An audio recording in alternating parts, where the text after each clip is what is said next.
ಬಾಗಲಕೋಟೆ ಜಿಲ್ಲೆ ಸರಕಾರಿ ಪ್ರಾಥಮಿಕ ಶಾಲೆ ಡಿಪಿಪಿ ಅಂಬೇಡ್ಕರ ನಗರ ಹುನಗುಂದಲ್ಲಿ ದಿನಾಂಕ ಜನವರಿ 1, 2025 ರಂದು ಮಧ್ಯಾಹ್ನ 1 ಗಂಟೆಗೆ ಶಾಲಾ ಇಕೋ ಕ್ಲಬ್ ವತಿಯಿಂದ ಶಾಲಾ ಮಕ್ಕಳಿಗೆ ರಂಗೋಲಿ, ಭಾಷಣ ಸ್ಪರ್ಧೆ ಹಾಗೂ ಪರಿಸರ ಸಂರಕ್ಷಣೆಯ ಬಗ್ಗೆ ಅರಿವು ಮೂಡಿಸುವ ಸ್ಪರ್ಧಾತ್ಮಕ ಚಟುವಟಿಕೆ ಏರ್ಪಡಿಸಿ ವಿಜೇತ ಶಾಲಾ ಮಕ್ಕಳಿಗೆ ಬಹುಮಾನ ಹಾಗೂ ಕಲಿಕಾ ಸಾಮಗ್ರಿಗಳು ಮತ್ತು ನೋಟಪುಸ್ತಕಗಳ ವಿತರಣೆಯ ಕಾರ್ಯಕ್ರಮ ಹಾಗೂ ಅಮರ ಶಿಲ್ಪಿ ಜಕಣಾಚಾರಿ ಜನ್ಮದಿನಾಚರಣೆ ಹಾಗೂ ಹೊಸ ವರ್ಷದ ಸ್ವಾಗತ ಸಮಾರಂಭವು ಶಾಲಾ ಸುಧಾರಣಾ ಸಮಿತಿಯ ಅಧ್ಯಕ್ಷ ನಿಂಗಪ್ಪ ಮಸ್ಕಿಯರ ಅಧ್ಯಕ್ಷತೆಯಲ್ಲಿ ಹಾಗೂ ಮುಖ್ಯ ಗುರುಮಾತೆಯರಾದ ಶ್ರೀಮತಿ ಪಿಜಿದಳವಾಯಿರ ಉಪಸ್ಥಿತಿಯಲ್ಲಿ ಜರುಗಿತು.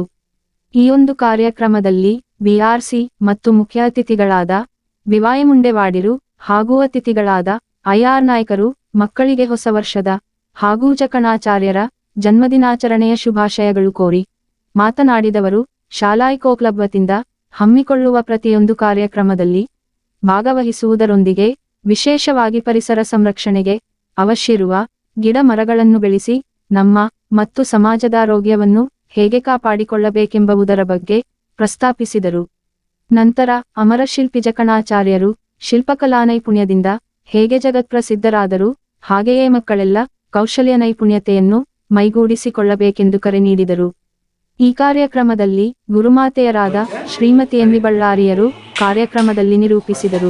ನಂತರ ಶಾಲಾ ಸುಧಾರಣಾ ಸಮಿತಿ ಅಧ್ಯಕ್ಷರು ಹಾಗೂ ಮುಖ್ಯ ಗುರುಮಾತೆರು ಮತ್ತು ಅತಿಥಿಗಳು ಹಾಗೂ ಮಕ್ಕಳಿಂದ ಕೇಕ ಕತ್ತರಿಸುವುದರ ಮುಖಾಂತರ ಹೊಸ ವರ್ಷದ ಸ್ವಾಗತ ಕಾರ್ಯಕ್ರಮ ಹಾಗೂ ಮಕ್ಕಳಿಗೆ ಅಲ್ಪೋಪಹಾರ ಕಾರ್ಯಕ್ರಮ ಜರುಗಿತು. Loknayak Kannada news bureau report Hungund.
ಶಿಕ್ಷಕರಿಗೂ ಸಿಆರ್ಪಿಸರಿಗೂ ಎಲ್ಲರಿಗೂ ಧನ್ಯವಾದಗಳನ್ನು ಸಲ್ಲಿಸುತ್ತೇನೆ. ಮಕ್ಕಳಿಗೆ ಇವರ ಬಗ್ಗೆ ಒಂದೆರಡು ಹಿತವಚನಗಳನ್ನು ಹೇಳ್ಬೇಕಂತ ತಮ್ಮಲ್ಲಿ ಕೇಳ್ಕೊಳ್ತೇನೆ. ಇಂದು ಎಲ್ಲರಿಗೂ ಸಂತಸದ ದಿನ. ಎಲ್ಲರೂ ಇವತ್ತಿನ ದಿವಸ ಹೊಸ ಹುರುಪಿನಿಂದ ಹೊಸ ವರ್ಷವನ್ನು ನಾವೆಲ್ಲರೂ ಆಚರಣೆ ಮಾಡ್ತಾ ಇದ್ದೀವಿ.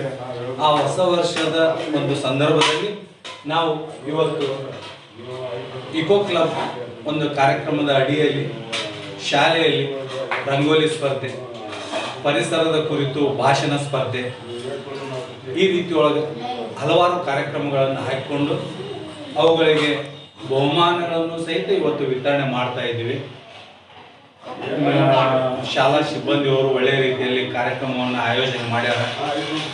ಈಗ ನೀವು ಸಹಿತ ನಿಮ್ಮ ಮನೆಯೊಳಗೆ ಏನು ಮಾಡಬೇಕು, ಗಿಡಗಳನ್ನು ಏನು ಮಾಡಬೇಕು, ಹಚ್ಚಬೇಕು. ಅವು ಎಲ್ಲರಿಗೂ ಇಂದಿನ ದಿನಗಳಲ್ಲಿ ಅಗತ್ಯವಾಗಿ ಎಲ್ಲರಿಗೂ ಬೇಕಾಗಿದೆ ಅಂತ. ಈಗ ನೋಡ್ರಿ, ನಾವು ಮನುಷ್ಯರು ನಮಗೆ ಅದು ಬೇಕು ಇದು ಬೇಕಂತೀವಿ.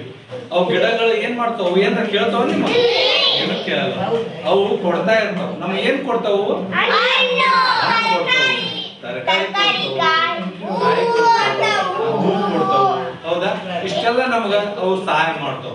ಅದಕ್ಕೆ ನಾವು ಅವುಗಳಿಗೆ ನೀರು ಹಾಕಿ ಗೊಬ್ಬರ ಹಾಕಿ ನಾವು ಮಾಡಿದಪ್ಪ ಅಂತಂದ್ರೆ ನಮಗೂ ಅನುಕೂಲ ಆಗ್ತದೆ ಮತ್ತು ಪರಿಸರಕ್ಕೂ ಸಹಿತ ಅನುಕೂಲ ಆಗ್ತೈತಿ ಅಂತ. ಮತ್ತು ಮುಖ್ಯವಾಗಿ ನಮಗೇನು ಕೊಡ್ತಾವಪ್ಪ ಅಂದ್ರೆ ನಮಗೆ ಅವು ಉಸಿರು, ನಮ್ಮ ಉಸಿರು ನಾವು ಏನು ತಗೋತೀವಿ ಮೂಗಿನಿಂದ ಆಮ್ಲಜನಕವನ್ನು ತಗೋತೀವಿ. ಅದು ಯಾರು ತಯಾರು ಮಾಡ್ತಾರಪ್ಪ ಅಂದ್ರೆ ಈ ಸಸ್ಯಗಳಿಂದಲೇ ನಾವು ಪಡ್ಕೋತೀವಿ. ಅದಕ್ಕೆ ನಾವು ನಮ್ಮ ಮೂಗು ಬಾಯಿ ಮುಚ್ಕೊಂಡು 1 ನಿಮಿಷ ಕೂಡ ಇರಕ್ಕಾಗಲ್ಲ. ಯಾಕಪ್ಪ ಅಂತಂದ್ರೆ ಅದು ಅಷ್ಟು ಅವಶ್ಯಕತೆ ಐತಿ. ಅದು ಇದರಿಂದ ಸಿಗುತ್ತದ, ಗಿಡಗಳಿಂದ ಸಿಗುತ್ತೆ. ಅದಕ್ಕೆ ನಾವು ಗಿಡಗಳನ್ನ ನಾವು ಬೆಳೆಸಬೇಕು. ಬೆಳೆಸಿ ನಾವು ಎಷ್ಟು ಗಿಡಗಳನ್ನ ಹೆಚ್ಚಿಗೆ ಬೆಳೆಸ್ತೀವಿ ಅಷ್ಟು ನಾವು ಆರೋಗ್ಯವಾಗಿರ್ತೀವಿ. ನಾವೆಲ್ಲರೂ ಇವತ್ತು ಹೊಸ ವರ್ಷದ ದಿವಸ ಈ ಹುರುಪಿನಿಂದ ಈ ಕಾರ್ಯಕ್ರಮ ಮಾಡ್ತಾ ಇದೀವಿ.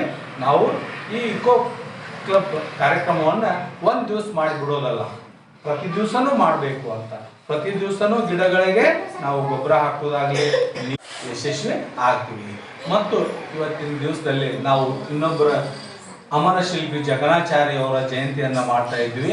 ಅವರು ಸಹಿತ ಹಲವಾರು ಶಿಲ್ಪಗಳನ್ನ, ಈಗ ನೀವು ಎಲ್ಲಪ್ಪ ಅಂತಂದ್ರೆ ಹಂಪಿ ಹೋಗಿರ ಹಂಪಿ ನೋಡಿರ, ಅಲ್ಲೇ ಮೂರ್ತಿಗಳು ಇರ್ತಾವು, ಹೌದಾ? ಮತ್ತು ಈಗ ಐವಳ್ಳಿಗೆ ಹೋಗಿರಿ, ಈಗ ಬೇಲೂರು ಹಳೆಬೀಡು ಇಲ್ಲೆಲ್ಲ ಹೋಗಿ ಬರ್ತೀರಿ, ಪ್ರವಾಸ ಹೋಗಿ ಬರ್ತೀರಿ. ಅವ್ರು ಯಾಕೆ ಹೋಗಿ ಬರ್ತಾರಪ್ಪ ಅಂತಂದ್ರೆ ಅಲ್ಲೇ ಮೂರ್ತಿ ಶಿಲೆಗಳನ್ನ ನಮ್ಮ ಅಮರ ಶಿಲ್ಪಿ ಜಗನ್ನಾಚಾರ್ಯ ಅವರು ಮಾಡಿದ್ದಾರೆ. ಅವ್ರನ್ನ ನಾವು ಇವತ್ತು ನೆನಬೇಕಾಗಿತ್ತು.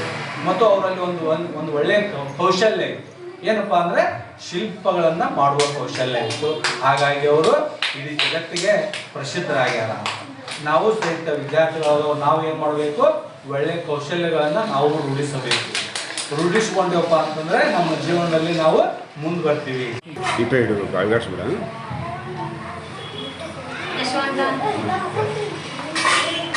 ಎಲ್ಲರಿಗೂ ನಮಸ್ಕಾರ.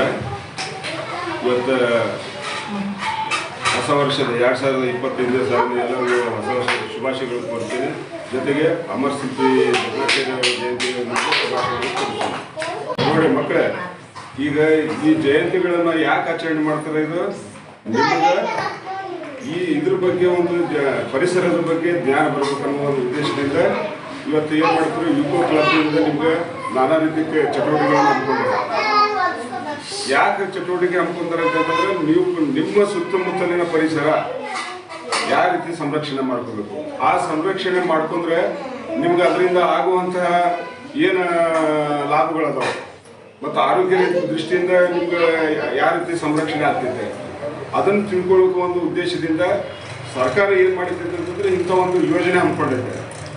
ಏನು ಇಕೋ ಕ್ಲಬ್ಬನ್ನು ಹಮ್ಮಿಕೊಂಡು ನಿಮ್ಗೆ ಪರಿಸರದ ಬಗ್ಗೆ ಜ್ಞಾನ ಮೂಡಿಸೋದ್ರ ಜೊತೆಗೆ ಅದನ್ನು ಏನು ಮಾಡ್ತೈತಪ್ಪ ಅಂತಂದ್ರೆ ಒಂದು ಪರಿಸರ ಸಂರಕ್ಷಣೆ ಮಾಡುವಂಥ ಕಾರ್ಯಕ್ರಮ.